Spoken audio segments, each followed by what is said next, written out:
Palavra do Senhor falando conosco. Tomou então Samuel uma pedra e a pôs entre Mispa e Sem, e lhe chamou Ebenezer e disse: até aqui nos ajudou o Senhor. Assim os filisteus foram abatidos e nunca mais vieram ao território de Israel, porquanto foi a mão do Senhor contra eles todos os dias de Samuel.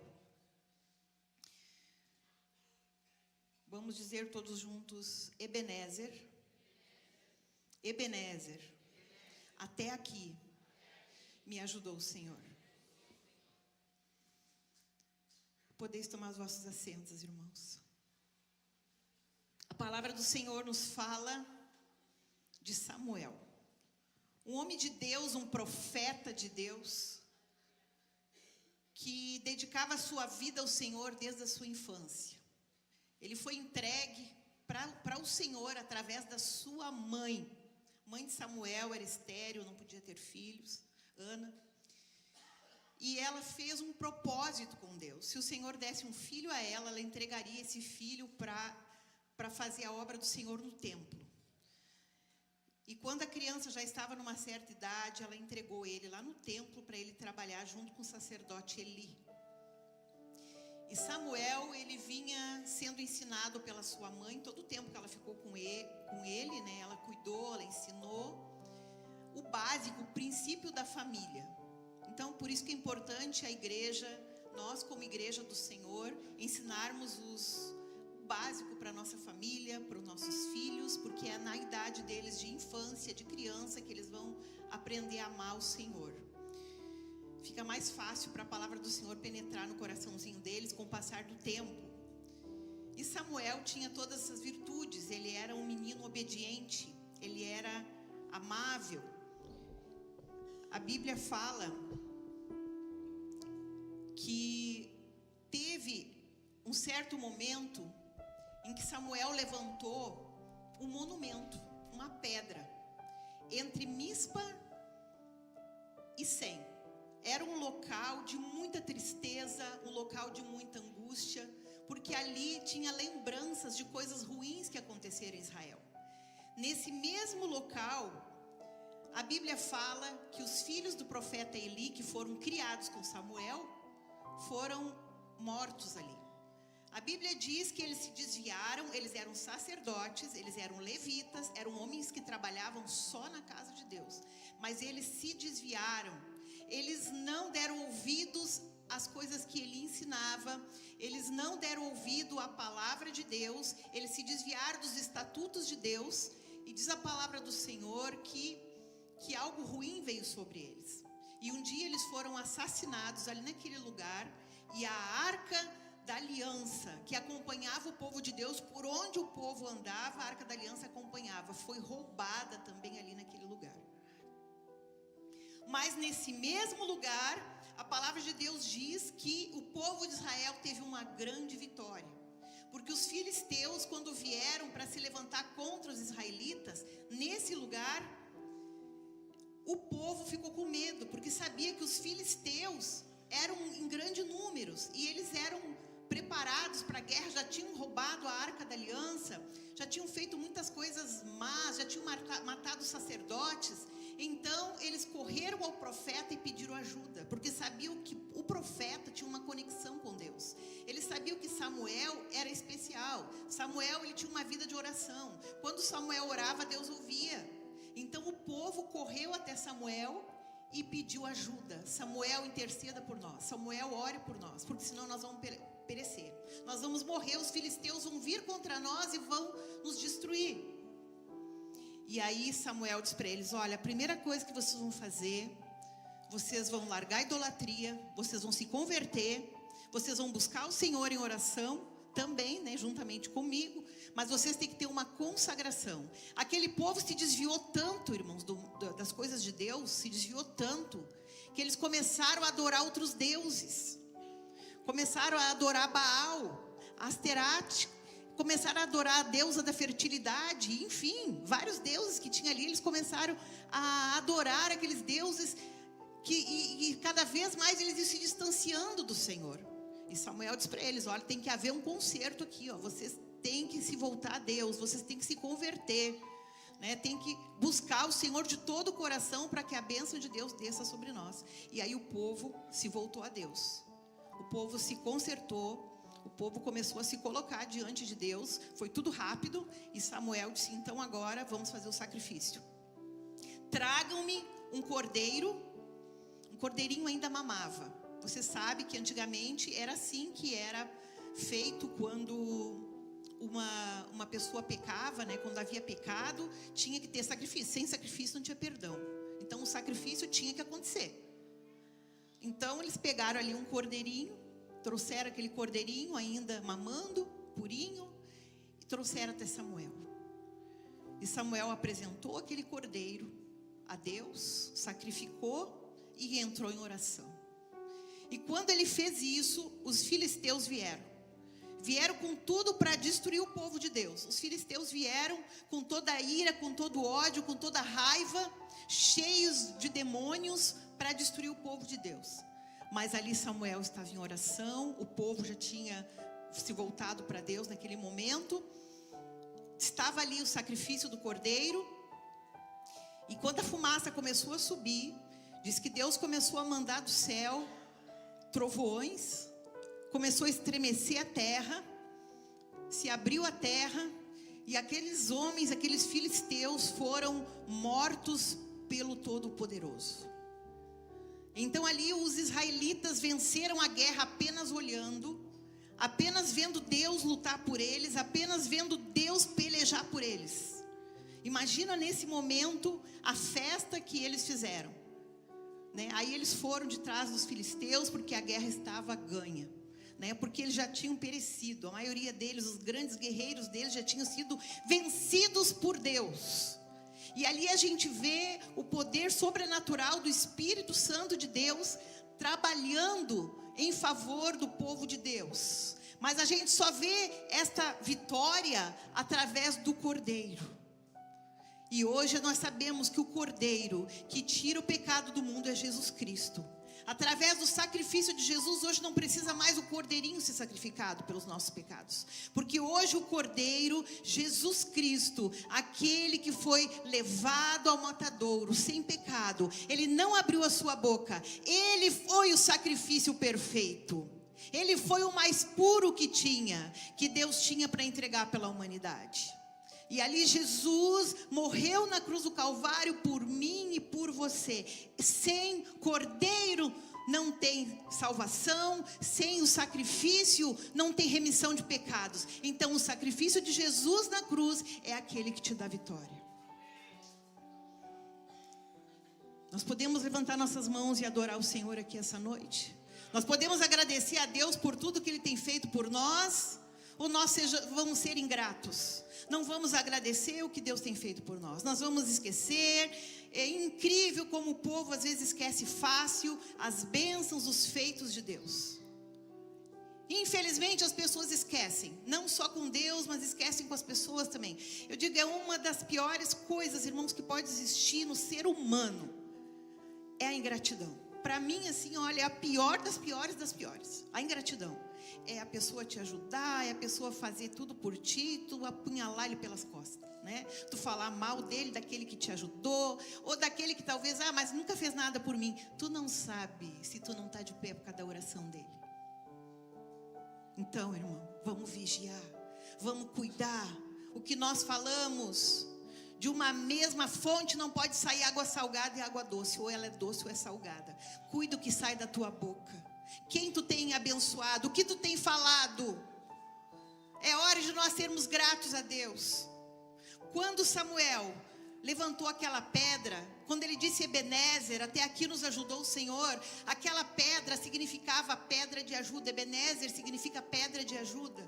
Foi ajuda de Deus para o povo, quanto mais o povo precisou. Então Samuel pegou e colocou uma pedra ali. Sabe para que ele botou a pedra? Para o povo não esquecer. Cada vez que o povo passar aqui vai lembrar. Este lugar que nos trouxe tristeza, esse lugar que nos trouxe angústia, esse lugar que nós vimos os sacerdotes serem assassinados, esse lugar que a Arca da Aliança foi roubada. o sacerdote Eli morreu, quando veio a notícia que os 2 filhos dele, Ofni e Finéias, morreram, ele ficou tão triste, né, que diz que ele caiu da cadeira, quebrou o pescoço e morreu. Todas essas coisas ruins aconteceram ali. Então, sacerdote, ali naquele momento, o profeta Samuel disse: eu vou colocar aqui uma pedra, para que as pessoas entendam, passem por aqui e saibam que no mesmo lugar de angústia e de tristeza, Deus nos deu a vitória. Porque aqui eu fiz o sacrifício do cordeiro e os filisteus foram derrotados com a mão do Senhor, com os trovões, com um abalo de terra. Somente ali o poder do Senhor deu a vitória para o povo de Deus. Irmãos, isso é muito sério. O que esse altar representa? Né? O que aquilo ali representa, né? Aquela pedra, ela representa um marco de vitória, né? Um marco de vitória, para as pessoas não esquecer, aqui nós ganhamos a vitória. Esse marco de vitória, irmãos, são muita coisa na nossa vida. Uma certidão de casamento é um marco de vitória. Uma certidão de nascimento do teu filho é um marco de vitória. Quando você ganha um diploma de estudo, é um marco de vitória. São conquistas, são coisas que nós conseguimos, que nós nos esforçamos para adquirir. Mas aquela pedra também representava ali algo importante sobre o perdão. É reconhecer que Jesus é o único que pode nos perdoar. E naquele momento, o povo de Deus recebeu o perdão do Senhor, por isso que eles receberam a vitória. O povo de Deus foi perdoado pelas coisas que eles faziam, as coisas erradas que distanciavam eles de Deus, e ali eles receberam o perdão do Senhor. O perdão do Senhor foi liberado. Glória a Deus. Mas hoje, irmãos, nós precisamos adorar o Senhor e não esquecer os feitos que Ele tem feito por nós. Não esqueça o que Deus tem feito por ti. Talvez você só reclama. Aquele lugar ali foi um lugar de agradecimento. Agora era um lugar de agradecimento. Eles se reuniram ali para agradecer a Deus por tudo, pelas vitórias que o Senhor deu. Diz que os filisteus nunca mais atacaram eles depois disso, porque eles viram o poder do Senhor, o poder do Deus de Israel. Mas, irmãos, nós precisamos nos colocar diante de Deus, pedir a sua graça, a sua força, a sua ajuda, e adorar o Senhor. Nós não podemos distanciar de Deus jamais. O Senhor colocou força na vida de Jó. Eu não sei o que você está passando, irmão, mas se você se colocar no lugar de Jó, o que Jó passou, irmão, Jó sofreu horrores. Jó era fiel. A Bíblia diz que Jó, ele era justo. Jó, ele não tinha nada assim que desabonasse o caráter, a vida de Jó. Ele era um homem rico. Ele era um homem abençoado. Tudo que ele fazia prosperava. Jó era obediente a Deus. Aí diz que um dia os filhos de Deus foram até a presença do Senhor, que eram os anjos, né? E com eles se apresentou Satanás. Satanás foi diante de Deus e disse, né? E Deus disse para ele: tu tem visto meu servo Jó lá na terra? Ele tem tudo, né? Porque também tu não deixa, Senhor, faltar nada para ele, né? Por isso que ele não te abandona. Tira dele tudo que ele tem para ver se ele não vai te abandonar. E Deus permitiu que Satanás tocasse em Jó, tirasse os bens, tudo que ele adquiriu, tudo que ele tinha, as riquezas. Aí depois que ele perdeu muita coisa, até mesmo seus filhos, ele tinha 10 filhos, 7 filhos e 3 meninas, ele perdeu os 10 filhos. Tem todo um estudo maravilhoso sobre Jó. A gente pode ir a fundo, assim, que nós vamos entrar a noite adentro. Vai ser que nem a vigília de Paulo, lá em Troade, né? Nós vamos entrar a madrugada toda, se nós for falar da vida de Jó. É maravilhoso, é um aprendizado incrível. Leia a Bíblia, irmãos. Olhe menos Netflix e leia mais a Bíblia. Você vai entrar numa série maravilhosa. Deus vai fazer maravilhas na tua vida. Deus vai transformar a tua família. Deus vai transformar você.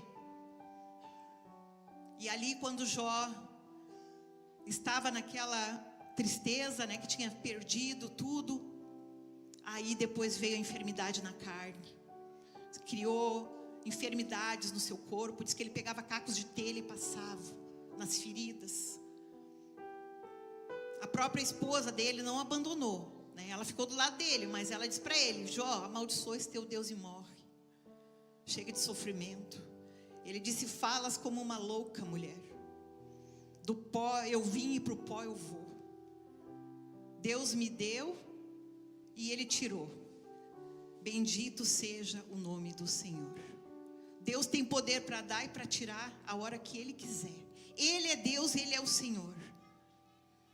E aí os amigos de Jó, para completar, os amigos de Jó vieram e começaram a murmurar e falar mal de Jó. A tendência do homem é assim, né? Quando a pessoa está sofrendo, aí o outro só pode ter pecado. O que a pessoa fez? Garanto que fez alguma coisa em oculta, né? Porque está lá sofrendo daquele jeito. Está doente, está enfermo. É a primeira coisa. Já fizeram isso com vocês? Já fizeram comigo.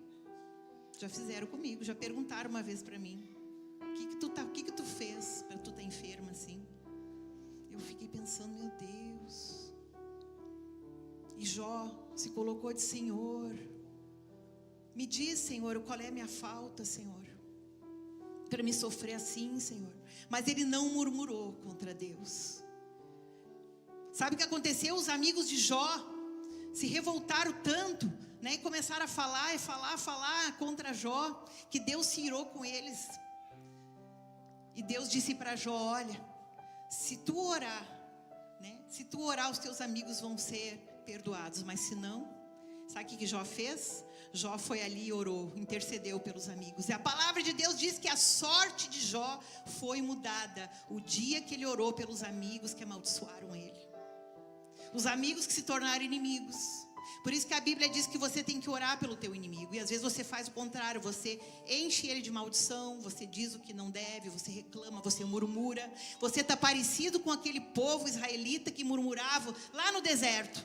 Que Deus mandou codorniz do céu quando eles tinham fome. Quando eles quiseram comer carne e eles começaram a murmurar, que já estavam enjoados de codornizes. Quando Deus mandou pão do céu, que era o maná, eles estavam com fome. Aí foi um ponto que eles começaram a reclamar: estou cansado de ter que levantar cedo para recolher o maná, porque se eles não levantassem cedo, eles não iam conseguir colher o maná.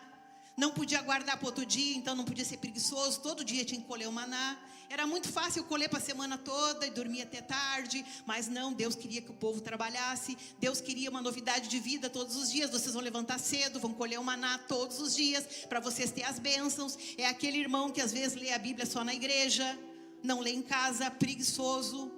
Irmão, é a hora de você pegar a palavra de Deus. O maná é todo dia. O maná não é só no culto. O maná não é uma vez por semana. O maná não é só tu escutando, é tu lendo. Tu precisa entrar para dentro da palavra. Coloca os teus olhos na palavra de Deus. O Senhor quer falar contigo. Deus quer te renovar. Deus quer te fortalecer. Mas você precisa mergulhar na palavra. E ali o povo começou a murmurar. O povo só murmurava. Nós não podemos, nós temos que ser gratos. Então Samuel queria que o povo de Israel lembrasse e fosse gratos a Deus pelas coisas que o Senhor tem feito por eles, para eles lembrar das maravilhas, daquilo que Deus fazia por eles. Irmão, eu não sei, talvez você, sabe por que você não recebeu o melhor de Deus ainda? Porque você só reclama. O Espírito Santo está falando aqui, irmão, não sei nada da vida dos irmãos, não sei nada. Tem gente, mas Deus está me falando que tem gente que só reclama. Tem gente aqui que só murmura. E às vezes Deus está te provando. Deus te dá um emprego, o outro não tem, mas tu tem um emprego. Tu está reclamando, reclama do salário, reclama dos colegas, reclama do ambiente, reclama de tudo. Aí Deus não vai te colocar num lugar maior. Deus está te provando. Ser fiel no pouco, que no muito te colocarei. Seja mais grato a Deus, porque talvez muitos queriam o emprego que tu tem e tu reclama. Tem gente que reclama da comida, deixa a mãe chateada. A mãe faz uma comidinha com carinho, faz ali um arrozinho com galinha, vai ali e reclama. Além de deixar a mãe chateada, deixa Deus chateado, porque Deus que proveu, Deus que abençoou. Deixa o pai chateado, que o pai trabalhou para colocar o alimento para dentro de casa, e o filho reclamando. A esposa ingrata, que não reconhece quando o esposo chega cansado em casa, coloca a criançada toda para ele cuidar, para ele dar banho, e ela vai pro celular e vai, toma o banho dela, fica bem sentada, é ele que se vire, a cansada sou eu. Até quando nós vamos ser esse tipo de pessoas que não tem mudança de vida? Um crente de aparência, que vem para a igreja, mas que não muda, que não modifica, que não vive a palavra. Nós não somos perfeitos, irmãos, mas nós precisamos a cada dia nos aperfeiçoar. Até quando esse marido vai elogiar sua esposa, vai olhar para ela e vai dizer para ela o quanto ela é importante? Talvez faz muito tempo que você não diz isso. Ela sabe, mas ela quer ouvir. Faz tempo que você não diz que ela tem sido importante para você. Você chega em casa e roupinha lavada, é tudo arrumadinho, tudo organizadinho.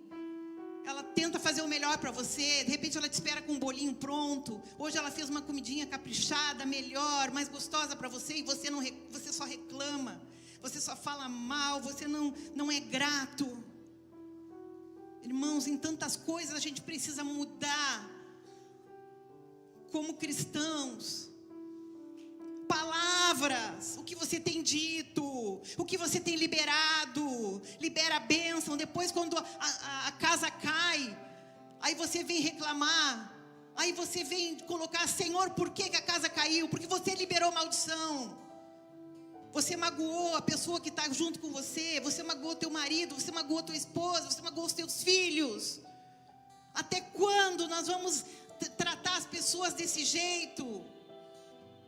Irmãos, Deus está falando comigo aqui. Deus está falando comigo. Pega isso para você, eu pego para mim. Porque a espada de Deus, ela corta para aí, corta para cá. A cada dia eu peço. Quantas vezes eu peço perdão para o meu marido, ele pede para mim. Isso é necessário. Porque o dia a dia acontece e tem dias que a gente não está legal. Mas é importante a gente ser humilde, reconhecer, voltar atrás e pedir perdão. Eu não devia ter dito isso para ti. Irmãos, palavras liberadas de maldição às vezes é pior que uma agressão física. Toma cuidado com o que você está dizendo dentro da tua casa, que você está liberando no teu casamento. Teu casamento precisa ser um pedacinho do céu. A tua casa precisa ser um ambiente de bênção, um ambiente gostoso de viver. Os teus filhos precisam olhar para você e se espelhar em você e dizer: quando eu crescer eu quero ser que nem a mamãe. Quando eu crescer eu quero ser que nem o papai. Eu quero ser que nem eles. É assim. Porque às vezes nós somos cópias e não somos umas cópias boas. Vamos tirar a ira do nosso coração essa noite. Vamos pedir para Jesus tirar a ira. Jesus, tira a ira do meu coração. Tira, Senhor, o ódio, Senhor. Tem gente que já chega, se levanta com o pé esquerdo e é tão orgulhoso que chega falando ainda: hoje eu não estou legal, hoje eu acordei com o pé esquerdo, não fala comigo. Irmão, isso não é atitude de crente. Não fala, fica quieto, irmão. Fica bem quieta. É mais fácil chegar em silêncio nos lugares do que falar bobagem. Sabe por quê? Vão dizer assim: tá, mas essa pessoa aí não é aquele lá da igreja, não é o irmão lá que canta, que falou um dia de Jesus para mim. O que está acontecendo? Nós precisamos, irmãos, todos os dias modificar a nossa vida, nossas atitudes. Senhor, me muda. Senhor, eu quero, Senhor, ser parecida contigo, Jesus. Será que Jesus chega assim nos lugares? Será que Jesus, os discípulos chegavam assim? Talvez Judas, né? Talvez Judas. Por que Judas tirou a vida? Aí alguém ainda diz assim: eu não sei, a pessoa, né, tem um bom líder, mas não muda. A pessoa vai lá naquela igreja lá e não muda. A pessoa tem uma família tão boa, mas não muda. Judas também andava com Jesus todos os dias. E a culpa não foi de Jesus? Das coisas erradas que Judas fez. A culpa foi dele, porque ele não aproveitou nem um minuto que ele andou com Jesus. Ele não escutava nada que Jesus ensinava. Entrava aqui, saía aqui. Tem gente que fica 30 anos dentro da igreja, vai em tudo quanto é culto e não aprende nada. Não aprende nada, não dá exemplo. Às vezes eu fico triste, né? A gente fala. Irmão, cuida do que tu fala, irmão. Sabia que tem um anjo que relata? Tem um anjo que anota o que você fala. Quando tu está falando com o teu irmão, tem um anjo que está anotando ali. Pois é, se cuida, irmão, não fala mal, não murmura. Aí passa daqui a pouco a pessoa, larga uma rajada assim, né? fala mal do irmão lá, e é porque disseram isso, disseram aquilo. Meu Deus, irmão está fazendo da igreja, irmã, não ouviu, não aprendeu nada, não fala mal, tu não sabe, tu não tem certeza. Irmão, o Senhor tem nos ensinado essas coisas, são mínimas coisas que nós precisamos aplicar na nossa vida de cristão. Vamos ser mais gratos a Deus, vamos ser gratos. Samuel ali levantou aquele monumento, aquela pedra de ajuda, e disse: até aqui nos ajudou o Senhor. Nós precisamos louvar a Deus e dizer: até aqui nos ajudou o Senhor. Tem gente aqui, irmão, que já colocou um ponto final na sua história, mas não, Jesus coloca uma vírgula e continua, porque Ele tem coisa para você. Tem gente reclamando aqui que não ganhou a bênção do ano, e eu vou dizer para você que o ano ainda não terminou. Nós estamos entrando em novembro, e até o final do ano está vindo a tua vitória. Você vai receber algo que você quer muito, você vai receber algo que você colocou diante de Deus, mas você tem que ter paciência, você tem que ser mais grato para receber a bênção de Deus, senão você vai ficar andando em círculo, que nem o povo ficou ali 40 anos andando em círculo, porque eles não mudavam de atitude, não mudavam. Se você não mudar, você vai ficar andando em círculo e as bênçãos não vão vir. Você quer modificar o mundo, mas não quer modificar você. Você quer que os outros modifiquem, mas você não quer ser transformado. É muito mais fácil eu pedir para o Varli mudar e eu não mudar. É mais fácil eu dizer que os meus filhos têm que me obedecer e eu não obedecer a quem eu preciso obedecer. Aleluia. Cristo está falando com você aqui. Cristo está falando com você aqui. O Espírito Santo está entrando no teu coração aqui essa noite. Está transformando, está tirando coisas que não agradam a Ele. É hora de você começar a tirar. Você vai fazer aquilo que você precisa fazer. Tem pessoas aqui que vão pedir perdão para o seu esposo, para a sua esposa. Tem pessoas aqui que é necessário que isso aconteça. Tem filhos aqui que precisam pedir perdão para os pais. Tem pais aqui que precisam pedir perdão para os filhos. É necessário um abraço. É necessário um aperto de mão. É necessário olhar no olho e dizer: eu te peço perdão. Seja grato às pessoas que têm feito por você. Aleluia. Nós podemos adorar Jesus essa noite.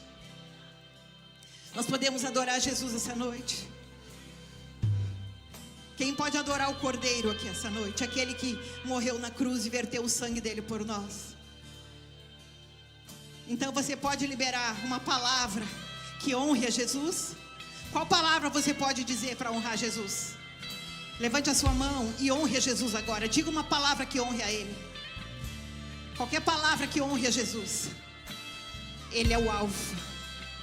Ele é o ômega, Ele é o princípio, Ele é o fim, Ele é o conselheiro, Ele é Deus forte, Pai da eternidade, Príncipe da paz. Ele cura, Ele transforma, Ele é o Cordeiro que tira o pecado do mundo, Ele é Deus, Ele mudou a minha vida, Ele tem sido tudo para mim, Ele é o leão da tribo de Judá. Aleluia. Ele é o Rei dos reis. Ele é o Senhor dos senhores. Você consegue adorar o Senhor. Você consegue liberar palavras engrandecendo a Jesus Cristo, o nosso Senhor. Aleluia. Glória a Deus. Aleluia. Aqui é a terapia da fé. Os cultos é lugar de terapia da fé, aonde você trata o espiritual, aonde você arranca de dentro de você aquela raiz maligna que tem afastado você do Todo-Poderoso, aquela raiz que tem afastado você do Criador. Hoje você vai se conectar com Deus, hoje você vai se conectar com o Criador, em nome de Jesus. Agora, vai arrancando essas raízes de mágoa, essas raízes de angústia, de dor, de sofrimento. Aleluia. Talvez você sofreu no passado, e você, sem querer, você transmite sofrimento a alguém.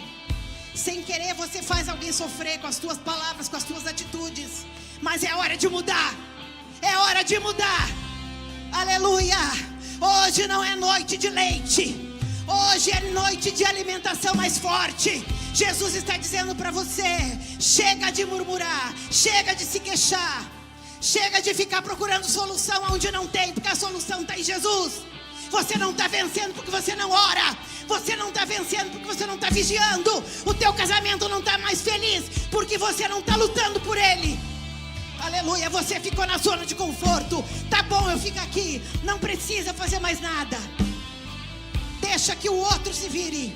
O outro que vai lutar pela felicidade nossa agora. Não, você tem que lutar pela tua felicidade. Você tem que lutar pela felicidade do teu cônjuge. Seja homem ou mulher, os dois precisam lutar juntos. É hora do casal se unir em oração. É hora do casal pegar a mão do outro e começar a orar. Em vez de brigar, em vez de ficar um magoando o outro, trazendo angústia e tristeza para o lar, deixando os filhos tristes dentro de casa. É hora de vigilância. É hora do casal se unir. É hora de dar as mãos. É hora da família se levantar. É hora da família erguer a bandeira da vitória dentro de casa. A Bíblia diz: resistir ao diabo e ele fugirá de vós. O inimigo está ganhando batalha em muitos lares de crente. Aí você se entope de remédio. Você procura ajuda em tudo quanto é lugar. Já não sabe mais para quem recorrer. O último que você procura é Deus. Porque a tua oração é 2 minutos. Porque a tua oração, eu já nem consigo orar mais. Ora por mim. Ora por mim. Ou seja, eu quero a coroa, mas eu não corro até ela. Eu quero vencer a maratona, mas eu não estou nem aí. Eu não quero correr. Eu vou vencer a maratona parado. Você não vai vencer. Parado você não vence, irmão. Quer vencer a maratona, quer chegar na linha de chegada lá, você tem que correr. Você tem que correr. Parece que você não vai conseguir, mas você vai. Se você caminhar, se você correr, se você lutar, se você procurar e dar o melhor de você, você vai conseguir sim. Aleluia.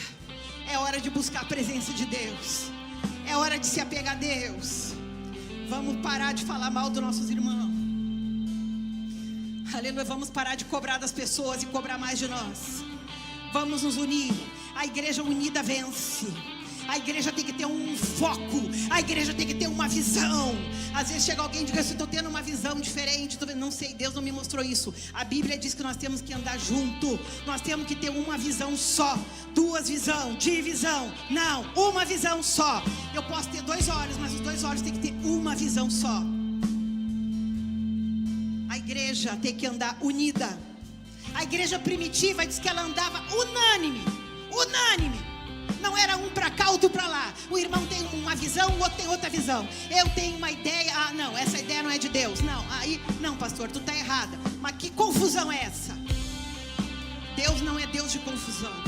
Deus é de ordem e decência. Deus está falando. Deus está organizando o seu povo. Aquele que quer fazer contenda e divisão não é bem-vindo. Porque aquele que faz contenda e divisão se chama Satanás. E ele não é bem-vindo no nosso meio. Não dê lugar para ele, irmão. Não dê lugar. Não deixa o inimigo usar você. Não deixa. Mas o inimigo usa crente. Usa. O inimigo usou Pedro. E Jesus repreendeu o inimigo que estava em Pedro. Se você não vigiar, o inimigo pode usar a tua boca. Pode usar assim você. Então é hora de você começar a vigiar. Se colocar na presença de Deus. Se coloca na brecha. Começa a buscar, começa a orar. Seja um crente de oração. Pare de fazer as pessoas ficarem chateadas contigo.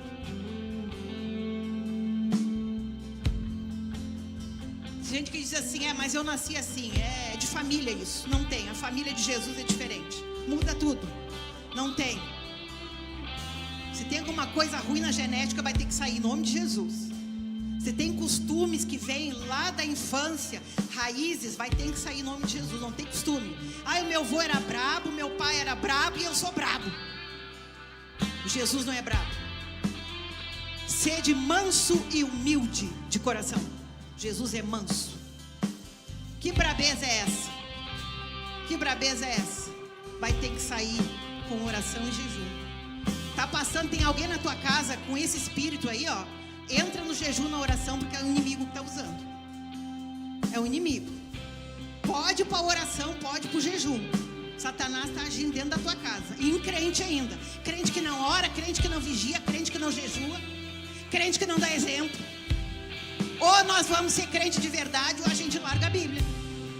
Ou nós vamos dar bom testemunho, ou a gente não é nada.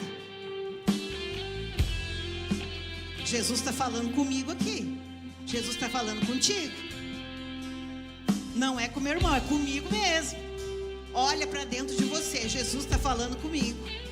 Jesus está falando comigo. Ebenezer, até aqui me ajudou o Senhor. Ebenezer, até aqui me ajudou o Senhor. Você está murmurando, você não está sendo grato. Agradeça a Deus pela tua casa. Agradeça a Deus pelo teu carro. Se você não tem, agradeça pelo que você não tem, mas que você vai ter. Isso é fé. Sem fé é impossível agradar a Deus. Agradeça a Deus por tudo, irmão. Agradeça pelo teu emprego. Agradeça. Abre os armários assim, ó. Pode ter 1 quilo de farinha. Obrigado, Jesus, por esse quilo de farinha. Amanhã o meu armário vai encher. Já enxergo meu armário cheio.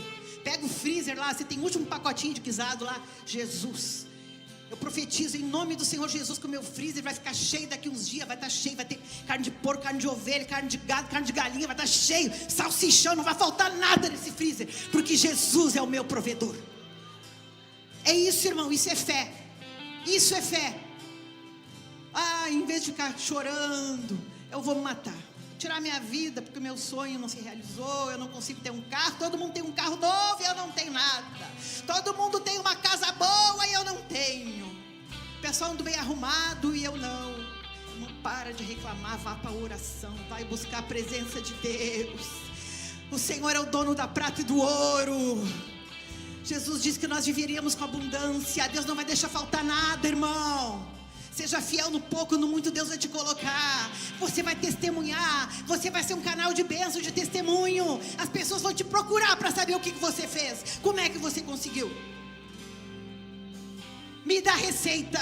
O que você fez para você conseguir isso?